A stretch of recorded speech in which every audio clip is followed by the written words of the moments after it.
या जिगबी के जरिए कनेक्टेड होती हैं। एक कॉन्सेप्ट और जो आया that was Li-Fi.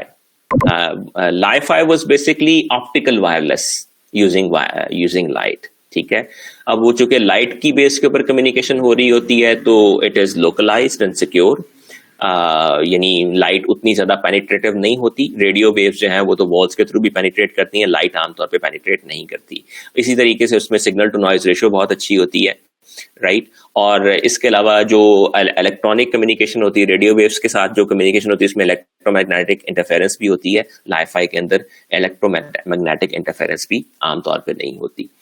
Bluetooth was conceived basically इन 1994 और उसका बेसिकली इसे एरिक्सन ने बनाया था और इसका पर्पस ये था कि सेल फोन्स जो हैं वो एक शॉर्ट डिस्टेंस के ऊपर आपस में डायरेक्टली कम्युनिकेट कर सकें, बजाय इसके कि वो सेलुलर नेटवर्क के थ्रू कम्युनिकेट करें। नाम इसका एक डैनिश किंग के नाम के अगेंस्ट रखा गया था, although the name was not directly that but still it was. फिर basically Intel, IBM, Nokia, Toshiba and Ericsson ने मिलकर ब्लूटूथ स्पेशल इंटरेस्ट ग्रुप बनाया मई 1998 में, और IEEE ने इसे 2002 में स्टैंडर्डाइज किया, विच वाज मच लेटर। और जो की फीचर्स हैं ब्लूटूथ के, दैट इज लो पावर। आमतौर पे ये 10 मिली एम्पेयर्स पे काम कर रहा होता था, मॉडर्न स्टैंडर्ड इससे बहुत कम इस्तेमाल करते हैं। और 50 मिली एम्पेयर्स ये इस्तेमाल करती थी डिवाइसेस जब ट्रांसमिट करती थी। अब डिवाइसेस इससे भी बहुत कम इस्तेमाल करती हैं। ब्लूटूथ के अंदर बहुत सारी डिवीजन आ चुकी हैं and it is much cheaper. It's just usually $5 per device, right? And it is very small, 9 millimeter square की एक छोटी सी चिप है जिसके ऊपर ये दस्तयाब होता है। वर्जन इसके 1.1, 1.2, फिर 2.1, 3, 4, 4.1, 4.2 तक अब इसके वर्जन आ चुके हुए हैं, ठीक है। जो बेसिकली ये वर्जन से इनमें डेटा रेट्स और ये चीजें एनहांस होती रहीं, लेकिन जो वर्जन 4 था that was a real breakthrough version which is more relevant for IoT. ARM Bluetooth जो है और जो Bluetooth 4 है, Bluetooth 4 को particularly Bluetooth low energy भी कहा जाता है, BLE के नाम से उसे हम abbreviate करते हैं। Smaller devices requiring longer battery life, right? So यानी हम चाहते ये हैं कि ऐसी devices जो बैटरी पावर्ड हैं और हम ये भी चाहते हैं कि वो साल तक चल सकें, ठीक है। और उनकी जो यानी बैटरीज का साल तक चलने का मतलब ये भी होता है कि जब हम IoT के अंदर डिवाइसेस डिप्लॉय करते हैं, एक्सपेरिमेंटली किसी चीज को इस्तेमाल करना एक मुख्तलिफ चीज होती है, लेकिन जब हम डिवाइसेस को डिप्लॉय करते हैं तो डिप्लॉयमेंट में अक्सर चीजें इस तरीके से डिप्लॉय कर दी जाती हैं कि उनको आसानी से दोबारा एक्सेस नहीं किया जा सकता, दोबारा सर्विस नहीं किया जा सकता। दैट्स वाई जब हम सेवरल ईयर्स की बात करते हैं तो मिसाल के तौर पे एक सेंसर है जो किसी जगह पे आपने डिप्लॉय कर दिया, वो लाइक ह्यूमिडिटी सेंस कर रहा है या टेम्परेचर सेंस कर रहा है या वाटर सेंस कर रहा है, right. So you won't really be interested कि आपको इसको बार बार ट्रबल शूट करना पड़े। So that's why energy concern जो है वो बहुत अहमियत का हामिल होता है इस सेंस में। सो Bluetooth 4.0 or Bluetooth low energy is that particular standard which is tailor made to suit the applications of IoT. So जब आप communication modules लेते हैं, मिसाल के तौर पे अगर आप like Raspberry Pi से communicate करना चाहते हैं और उसके ऊपर आप communication modules इस्तेमाल करते हैं, Wi-Fi is perfectly usable with IoTs. Bluetooth is also perfectly usable with IoTs. But when it comes to really testing an application for the remote deployments that can sustain for a longer period of time, then usage of Wi-Fi with smaller devices or usage of raw Bluetooth with smaller devices is not a good solution.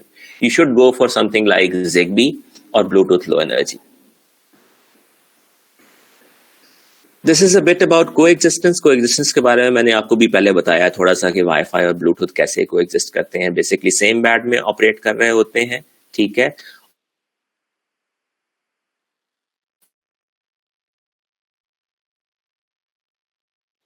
और आमतौर पे वो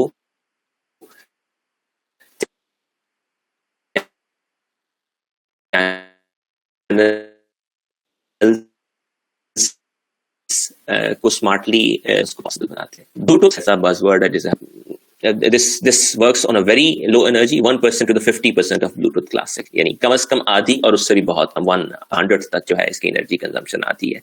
So that's why it is very much suitable for IoT applications. और for short broadcast, your body temperature, heart rate, wearable sensors, automotive, industrial, and obviously बहुत लो data rate इसके अंदर हमें दस्तियाब होते हैं, लिहाजा वॉइस और वीडियो या फाइल ट्रांसफर्स के लिए सूटेबल नहीं है. 1 Mbps data rate, but throughput is not critical. Like body area networks में जो आप छोटी छोटी चीजें मॉनिटर कर रहे होते हैं, या छोटे छोटे होम एरिया नेटवर्क के अंदर आप छोटे छोटे काम कर रहे होते हैं, या मिसाल के तौर पे आप एक कार के अंदर इसको इस्तेमाल कर रहे होते हैं, सो कुछ मीटर्स तक की रेंज के अंदर बहुत छोटी छोटी चीजें कम्युनिकेट करने के लिए for a longer period of life एक कॉइन सेल की मदद से ये बहुत जो है वो सालों तक सर्वाइव कर सकता है. फिर जो कन्वेंशनल ब्लूटूथ है उसमें आप पाइकोनेट्स बनाते हैं, स्कैटरनेट्स बनाते हैं, मैशेस भी बना लेते हैं. इसके अंदर सिंपल स्टार टोपोलॉजी होती है, ये कॉम्प्लेक्स टोपोलॉजी सपोर्ट नहीं करता. इसका मतलब ये भी है कि ब्लूटूथ स्मार्ट के अंदर या ब्लूटूथ लो एनर्जी के अंदर हमारे पास राउटिंग भी हमें फैसिलिटेट नहीं करनी पड़ती. स्टैंडर्ड बेसिकली जो था वो नोकिया की वाइब्री टेक्नोलॉजी थी, जो 2.4 गीगाहर्ट्ज के अंदर उन्होंने ब्लूटूथ बेस बनाई थी, और उसी के ऊपर बेस्ड ये बनाया गया. और आमतौर पे अब जो नए फोन्स आ रहे हैं उनमें जो ब्लूटूथ की टेक्नोलॉजीज आ रही हैं वो ड्यूल चिप के ऊपर मबनी है, यानी they support conventional Bluetooth as well as they support Bluetooth low energy. और आमतौर पे गेटवे की जरूरत होती है. जब भी आप किसी ब्लूटूथ डिवाइस के जरिए कम्युनिकेट करते हैं तो आपको एक गेटवे की जरूरत होती है. ब्लूटूथ के साथ गेटवे का इस्तेमाल इस एतबार से बहुत आसान हो जाता है कि आपको पता है कि ब्लूटूथ की सलाहियत आपके सेल फोन्स के अंदर भी अवेलेबल होती है. तो अगर आप ब्लूटूथ के जरिए किसी चीज से कोई डेटा कम्युनिकेट करना चाहते हैं ओवर द इंटरनेट, तो वो गेटवे आपका सेल फोन भी हो सकता है. वो सेल फोन आपका URL के जरिए आपकी इंफॉर्मेशन किसी भी डैशबोर्ड को, किसी भी क्लाउड के ऊपर किसी चलने वाली डेटा हार्वेस्टिंग एप्लीकेशन को ट्रांसमिट कर सकता है. आम एप्लीकेशंस जो ब्लूटूथ स्मार्ट की हैं वो प्रॉक्सिमिटी से रिलेटेड होती हैं. मिसाल के तौर पे एक कार के अंदर, एक कमरे के अंदर, एक छोटे से मॉल के अंदर मुख्तलिफ चीजें, आप एक जगह से गुजरते हैं तो आपकी डिवाइस के ऊपर जो है मुख्तलिफ किस्म की चीजें जो है वो डिस्प्ले होना शुरू हो जाती हैं. लोकेटर्स, जैसे आपकी कीज हैं, वॉचेस हैं, एनिमल्स हैं, आप उनको लोकेट करना चाहते हैं चंद मीटर्स के एरिया के अंदर तो आप उन्हें लोकेट कर सकते हैं. हेल्थ डिवाइसेस हैं, सेंसर्स हैं, मुख्तलिफ किस्म के टायर प्रेशर है, बैटरी स्टेटस है, यानी बहुत लिमिटेड स्कोप के अंदर, बहुत छोटे एरियाज के अंदर ये चीजें काफी यूजफुल साबित होती हैं. And also in the remote controls. Okay, अब आप मुझे थोड़ा सा ये बताएं कि जो आपसे मैंने प्रोजेक्ट के बारे में बात की थी, आप उसमें इस वक्त कहाँ पे खड़े? सर उसमें तो सिर्फ आइडिया देना था हम लोगों ने जी. सर मेरा तो कंप्लीट वो मैंने लिख ही लिया है, बस आपको सेंड करना है. How many of you are going for some kind of application development? Sir, I'm going for application development. And anyone else? Sir मैं भी यही कर रही हूँ, एप्लीकेशन डेवलपमेंट कर रही हूँ, लेकिन ना सर मुझे यहाँ पे आपसे एक पॉइंट पे बात करनी थी. जी जी. सर मैं कर लूँ अपना आइडिया डिस्कस? जी जी. सर मैं ना एक इन्वेंट्री मैनेजमेंट सिस्टम के ऊपर इसको यूज करना चाह रही हूँ, तो सही रहेगा? यानी सर यानी इन्वेंट्री मैनेजमेंट सिस्टम के अंदर डिफरेंट सेंस लगा के अगर हम डेटा की फोरकास्टिंग करें यहाँ पे कि कितना डेटा हमारे पास पड़ा हुआ है, कितना स्टॉक में अवेलेबल है, कितना नहीं है. अच्छा सर इस तरह की एप्लीकेशन के ऊपर अगर वर्क करना चाहूँ तो ये पॉसिबल है? देखिए, इसमें स्कोप जी सर. और फिजिबिलिटी ये दो चीजें अहम हैं. ये दो चीजें सामने आएंगी तो कुछ कहा जा सकता है. ठीक है सर, मतलब सर हो सकता है ना इन चीजों पे काम? आई मीन हो तो सब कुछ सकता है, but it is very vital. अगर आप इन्वेंट्री मैनेजमेंट मिसाल के तौर पे कर रही हैं तो मिसाल के तौर पे आपको इन्वेंट्री मैनेजमेंट के लिए किस किस्म का कितना हार्डवेयर की जरूरत पड़ेगी. If it is that much तो मुमकिन है कि बिल्कुल इनफिजिबल सी बात हो, अगर प्रैक्टिकल हो भी तो. सर देखिए, मैंने ना multi channel inventory management system एक देखा था. जिसमें है। ना हम डिफरेंट चैनल्स के थ्रू इन्वेंट्री को मैनेज करें। लाइक आजकल देखिए ऑनलाइन शॉपिंग का बहुत ट्रेंड है, ठीक है। तो उसमें क्या होता है कि जैसे अमेजोन है, ईबे है और डिफरेंट मार्ट स्टोर्स है हमारे पास। उसमें ठीक है। क्या होता है कि जो भी डाटा आ जा रहा है हम उसकी फोरकास्टिंग कर सकते हैं कि वो किस तरह से हम डाटा को मैनेज करेंगे। ठीक है। और उसमें अगर हम एआई का मैंने ना यहाँ पे थोड़ी सी सेंस लगाने की कोशिश की थी एआई की। सर इसमें ना मैंने स्कोप के ऊपर भी अगर मैं देखूँ, मैं इसके ऊपर काम तकरीबन कर चुकी हूँ, ठीक है। इसका स्कोप हम कहाँ तक लेके जा सकते हैं multi channel inventory management system के ऊपर। लेकिन जितना आपने बताया इससे मुझे ये समझ नहीं आई। मेरा ख्याल आप कुछ लिख के देंगी तो शायद मैं बेहतर उसको समझ सकूं कि आप क्या कह रही हैं। चलिए ठीक है सर, मैं जस्ट ये पूछना चाह रही थी कि इस तरह के स्कोप में अगर कोई बंदा काम करना चाहे तो वो ठीक है। I mean, it should be relevant to Internet of Things. That's it. Whatever it is. जी सर ठीक है, क्योंकि उसमें भी तो हम डिफरेंट बारकोड स्कैनिंग करके हम लोग डेटा को स्कैन करके हम उसको सेंसर्स लगा के कि हमारा डेटा शिपिंग के वक्त कहाँ पे है और इस तरह की चीजें मैं यूज करना चाह रही हूँ उसमें। Fair enough. आप डिस्क्रिप्शन देख के हमें एग्जैक्टली आइडिया होगा what you're saying. Okay excuse me sir, अभी आपने कहा कि रास्पबेरी पाई को मैं बिल्कुल भी कंसिडर नहीं करता मतलब आईओटी के लिए, और मैंने रास्पबेरी पाई का आइडिया ही डिस्कस किया था आपसे। सो शुड आई गो देखिए- फॉर रास्पबेरी पाई? देखिए मैं ये यानी असल में देखिए रास्पबेरी पाई के साथ बहुत सारी एप्लीकेशंस बन रही हैं। Yes, और sir. अगर आप भी बनाते हैं तो दैट्स परफेक्टली ऑल राइट। मैं रास्पबेरी पाई के बारे में क्रिटिकल इसलिए हूं क्योंकि जब हम आईओटी की बात करते हैं ना तो Yes, हमारे पास आमतौर पे फुली फंक्शनल डिवाइसेस नहीं होती या नहीं होनी चाहिए। ठीक है, मुझे एक लिमिटेड एप्लीकेशन के लिए एक लिमिटेड डिवाइस की जरूरत है जो कॉस्ट इफेक्टिव हो और एम्बेडेड डिवाइस उतनी कैपेसिटी की हो जितनी कैपेसिटी मुझे चाहिए उसके लिए। रास्पबेरी पाई एक हाई एंडेड डिवाइस है। सो आप अगर एप्लीकेशन डेवलपमेंट के लिए आपके पास उसकी अवेलेबिलिटी है, आपके पास उसकी प्रोग्रामेबिलिटी है, it's fair enough, you can use that. हाँ, जनरली डिप्लॉयमेंट के एतबार से अगर बात करें तो मैं प्रेफर करूंगा कि आपने जिस किस्म की एप्लीकेशन बनानी है उसके मुताबिक उस प्रोफाइल की डिवाइस इस्तेमाल की जाए। सर अभी आपने कहा कि फुली फंक्शनल ना हो वो डिवाइस, मतलब किस सेंस में फुली फंक्शनल ना हो? देखिए रास्पबेरी पाई जो है in a way it's a complete computer. Yes sir. ठीक है ना, तो ये कोई छोटा सा कोई कंट्रोलर तो नहीं है ना जिसमें कुछ एम्बेडेड एलिमेंट्स लगा के उन्होंने इसको किसी पर्टिकुलर एप्लीकेशन के लिए बना दिया है। रास्पबेरी पाई एक पूरा कंप्यूटर है। So that's what I mean by it. we can't really say it's an embedded device with limited capacity. इसके अंदर मेमोरी भी अब जीबीज में आती है, प्रोसेसर भी अच्छा लगा हुआ होता है, कम्युनिकेशन मॉड्यूल्स भी होते हैं। सो in that sense that it is very capable device compared to what we generally need in IoT. But it's okay to build an application with a Raspberry Pi or Arduino और any other. Main चीज ये है कि आप अगर कोई चीज किसी पर्टिकुलर टेक्नोलॉजीज को इस्तेमाल करते हुए कर सकते हैं, करना चाहते हैं, तो there is absolutely no restriction. हाँ, मैंने जैसे आपसे शेयर किया क्योंकि मैं ज़ोलार्शिया पे जाना चाहता था, लेकिन बावजूद मैं इसलिए नहीं जाना चाह रहा बिकॉज मुझे ये चीज मैंने थोड़ी सी जो अपनी फिजिबिलिटी वर्कआउट की। अगर वैसे आप में से कुछ लोग इंटरेस्टेड होंगे that they want to experiment with the real test bed, I will be very happy to share my experience because मैंने उसके ऊपर मेहनत की हुई है, काम किया हुआ है।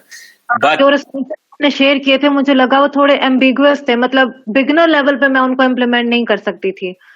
अगर आप साथ साथ गाइड करते रहे तो हम आई थिंक काफी सारे हैं स्टूडेंट्स और भी जो ज़ोलार्शिया को इम्प्लीमेंट करने में इंटरेस्टेड हैं। अगर आप गाइड करें थोड़ी सी हैंड होल्डिंग स्टार्ट में, उसके बाद हम कर लेंगे। how many of you would be interested? Sir मैंने भी ज़ोलार्शिया का ही सर, आपको मैं- कहा था। ओके, अच्छा एक चीज और देखिए, I have worked with Zolarshia remotes for the sake of communication. अभी किसी को कम्युनिकेशन जरा थोड़ी सी काबिल एतराज भी लग रही थी इसके अंदर, लेकिन देखिए मैंने जो प्राइमरीली काम किया उसके अंदर वो क्वालिटी ऑफ सर्विस के हवाले से किया। ठीक है, हम बेसिकली यानी उस पर कंटिकी इस्तेमाल करके उसके ऊपर फर्मवेयर लिख के मुख्तलिफ मैक लेयर के, नेटवर्क लेयर के, राउटिंग के, एप्लीकेशन लेयर के पैरामीटर्स को मैनिपुलेट करके कुछ डेटा कलेक्ट करके हमने उसका एनालिसिस किया। राइट, अब उसमें एक चीज है, यानी मैं आपको बिगिनर लेवल पे चला तो सकता हूं, ठीक है, लेकिन मैं जिस वजह से थोड़ा सा खाइफ हूं वो ये है, बिकॉज कॉमसेट्स में भी जब हम थे तो I had tried to train a few students on that. अब होता ये है कि जब आप रिमोट डिवाइसेस को एक्सेस करते हैं तो बहुत सारी जगहों पे बहुत सारी चीजें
देखिए मैंने तो आपको ऑप्शंस दी हैं कि कुछ भी कर लीजिए, जी सर। तो ये तो अब आप बताएंगी कि आप क्या कर सकती हैं और आप क्या करेंगी। क्या मतलब कि उसमें भी यही है ना, बोर्ड यूज करने हैं हमने, तो फिर उसमें प्रॉपर एप्लीकेशन भी डेवलप करना पड़ेगी। देखिए एक है एप्लीकेशन, जब आप एप्लीकेशन बिल्ड करते हैं तो फिर आप एप्लीकेशन को डेमोन्स्ट्रेट करते हैं कि आपने क्या बनाया, क्यों बनाया, कैसे बनाया, ठीक है। जब आप ट्यूटोरियल के पॉइंट ऑफ व्यू से लेते हैं तो आप फिर कोई भी डेमोन्स्ट्रेशन ले लेते हैं, उसमें एप्लीकेशन इटसेल्फ इतनी अहम नहीं होती जितना ये देखना कि इस्तेमाल कैसे किया जाता है, पर्सपेक्टिव बदल जाता है सिर्फ।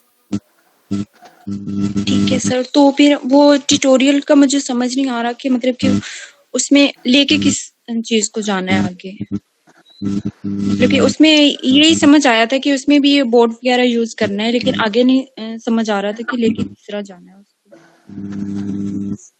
जाहिर है उसके लिए आपको थोड़ी रीडिंग्स करनी पड़ेगी, कोई चीज चूज करनी पड़ेगी, मुख्तलिफ बोर्ड्स को कंपेयर करना पड़ेगा।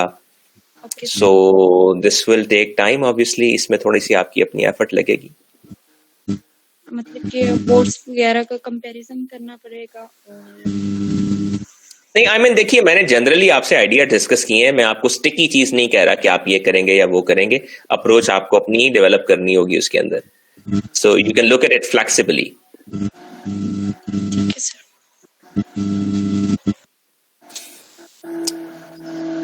ठीक है जी, अल्लाह हाफिज देन। Okay, sir.